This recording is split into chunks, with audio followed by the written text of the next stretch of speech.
You know those analysts? Those analysts that think they are so smart. What do they know? They just think they know everything. Well, Predictions. they've made some predictions Okay. for 2019. So now we are going to analyze the analysts. That makes us analysts ourselves. Yes, Which we exactly. despise. Exactly. We've become what we hate.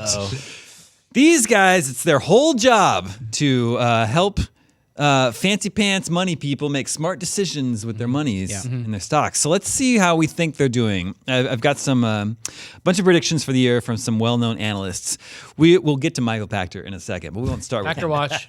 Yeah. Let's start with Dr. Serkan Toto from Kantan Games in Japan. He's actually made some predictions that have been on the nose, and we've actually written some news stories about predictions that he's made in the past.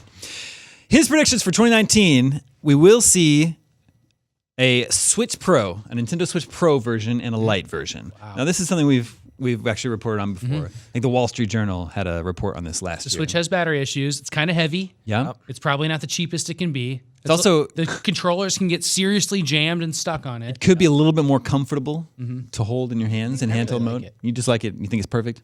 Well, no, but I don't know. I do think But you it's, wouldn't upgrade. No, definitely. They'd have to really show you something nice. Could they shave the way Apple does a few millimeters off it, and would you be enticed? Because that's what they do. I mean, Apple makes a big deal. It's like, hey, guess what? Yeah. 2 ounces. Well, just for you. it's But that. smaller and thinner doesn't make it easier to hold, right? Like you kind of need that's something that has some substance to hold in your hand as a video game. I don't think they can change the Joy-Cons. That's the issue, right? So it's like they're gonna have to like cut like a contour around it. Yeah. I think there is a bezel around the screen, right? So if they do like a corner to corner screen, Yes. Edge to edge screen, even on the Joy-Cons. Ooh, I think the thing to innovate on is the cradle. Like that's Cradle. the thing where it's Yes. like, wow, I took that, out of town with me. Yeah. I've done that before, and it just feels silly to bring that with me so I can play on a television where I could just plug a freaking HDMI cable in. yeah, you don't need it. That's I actually got rid of mine. I got an HDMI cable and my charging cable, and then I don't use the cradle anymore. So I actually used a third-party one, and that's supposedly bricked mine. Supposedly, I know. or Yeah, did? I don't know because You and Brian Altano both had bricked switches. yeah, I think I can't remember which. I don't want to call it the brand name because I can't remember. But yeah, it's horror it story. was one of those things where it was portable for that reason because it was a little bit of a travel dock situation. So I hear you. And you lost your Zelda save that way. Lost it. The cloud save was not in effect when that happened. I mean, Brutal. the interesting thing about this prediction is that a Switch Pro and a Switch Lite are like opposites, right? Like one is like, a slightly more powerful, plussed up, higher end Switch, and the other implies like a lower end, more entry model Switch, like the 2DS was for the 3DS. So like these rumors keep swirling, but to me they're really different. Like they're really Nintendo's done that. They did the DSi. they've done both. Just They've like a little step. Oh, sure. Step between. The DS line is kind of such a mess right now, but it really did work out for them for so many years where they expanded it on the high end and the low end. Yes, and then the new 3DS and the DSi both had games specifically for them.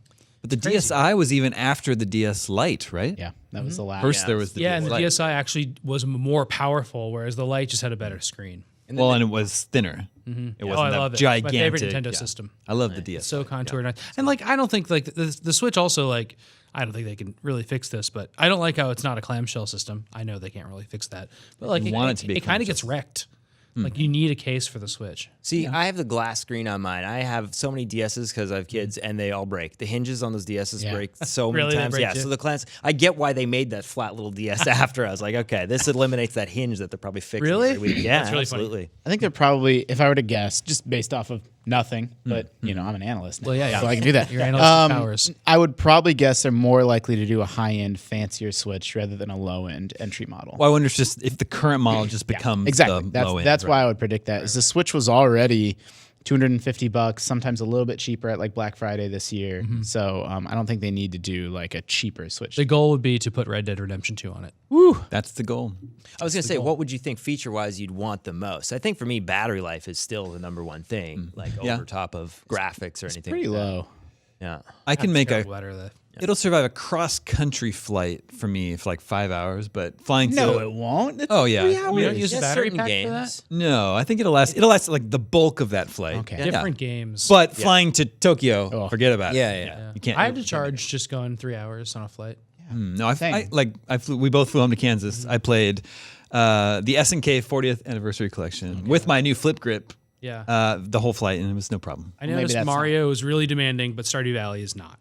Yeah, Gotcha. That's true. Yeah. I forget what game I was playing, but once ever did I hear my Switch fan kick on to like, Oh, yeah, it's super high gear. Like I could hear it. It was loud enough that I could hear it. It's never happened again. Playing Smash Brothers? I don't recall which game actually. I think it was Mario because it was around last fall. I do think that just to Twofold. round this out, I think that's totally unlikely that this is the year that Oh, we it's get a unlike. You don't believe that's going to happen I at mean, all. I think it'd be fun. That's It'd be fun to interesting. cover and be interesting. I would buy one, but I don't necessarily need it, and I think Nintendo knows that. That's just a small taste of this week's episode of GameScoop. For the full episode, head over to youtube.com/GameScoop and be sure to subscribe.